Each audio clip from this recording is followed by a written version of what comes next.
All staff and students have access to Adobe Acrobat for Google Drive. Find a PDF on your Google Drive, right-click on it, and click Open with Adobe Acrobat for Google Drive. This will open up a tool that will allow you to annotate. Let me show you how that works in Google Classroom. In your Google Classroom, click Create Assignment. Give your assignment a title, include any instructions, and click Add Google Drive. Google Drive opens to your most recent items, but you can always search here. Here's the PDF of the context clues.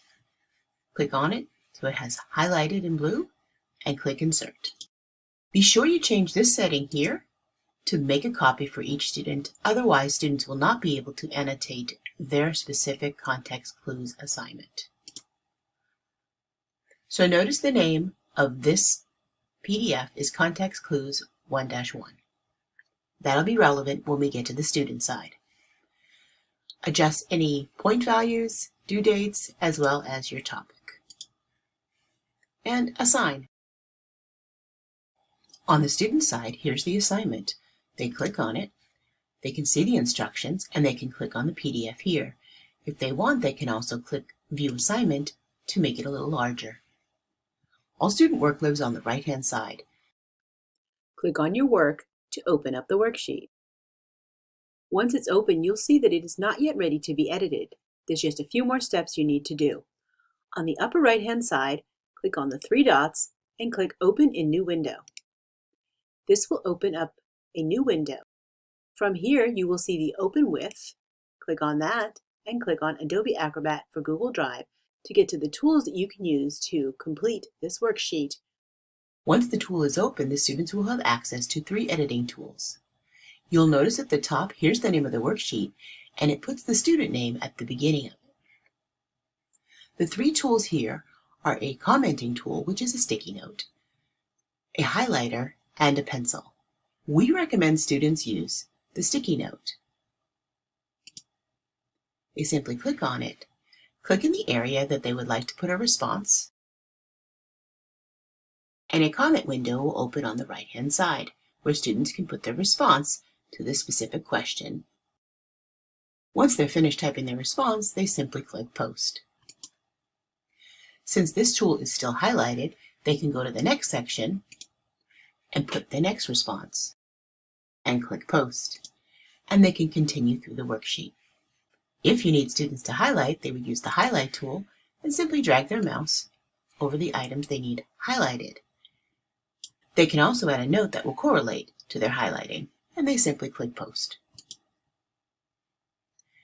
There is a pencil tool, and if students have a touch screen, they may be able to use this easily, but you can see they'd have to be able to use it with their mouse. You can see when they use their pencil, it does put a note over here, which is useful for when you need to provide feedback. The 4th tool is the text tool. To activate it, click the T, and you'll notice it turns blue. You will also have a blue cursor. Place your cursor where you would like to type in a text box, and then type your information. Click outside of the text box, hover back over it so you can place it where you would like it to be. Clicking inside the text box will also activate some of the tools that you have. You have the ability to change the color of the text, as well as the size of the font. Remember, you can hover over it to reposition. Each text box comes with a comment section, where you can add additional information if needed.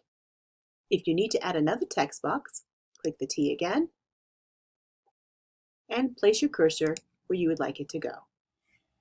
When students are finished adding all their annotations, they need to click Save. When they go back to their Google Classroom, they may still see this page. They just need to click back here, and their assignment has been saved. And they can turn it in. If they're unsure if those particular annotations have been saved, they can open this again. Again, open with Adobe Acrobat. It will open up a new window, and they will see all of their annotations. They return to the Google Classroom, go back, and click Turn In. Now let's see how a teacher can provide feedback to this student on that same PDF. Back in the teacher's Google Classroom, when they click on the assignment, they can see that one student has turned it in. If they click on that assignment, they will get the students who have turned it in, as well as any other students that it's been assigned to that have not completed their work yet.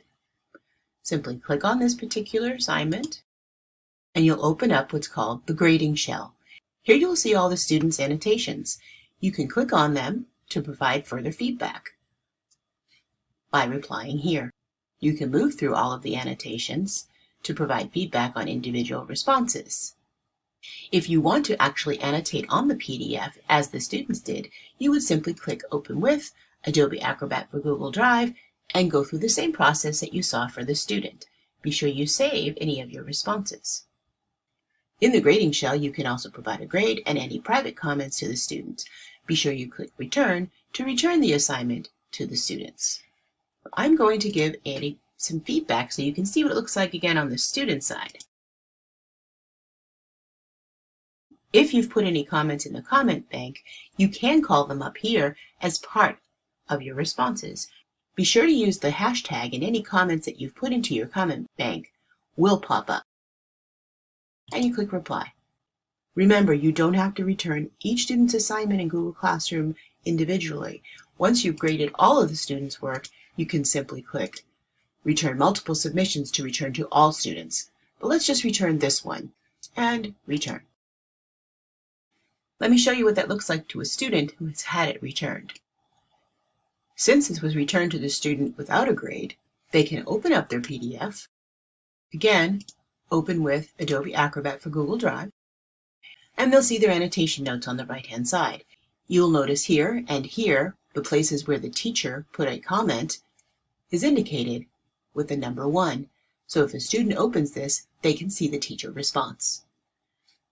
Here the teacher is asking the student to revise. So the student can go about revising their work simply by right-clicking and editing and putting in a new response. If you want, you can actually have the students put their new response in the Add a Reply section so that you can see their previous response and their improvement. Students must remember to save, return to their Google Classroom, and turn it in again. And that's how you can use Adobe Acrobat for Google Drive to provide students with PDFs for them to annotate.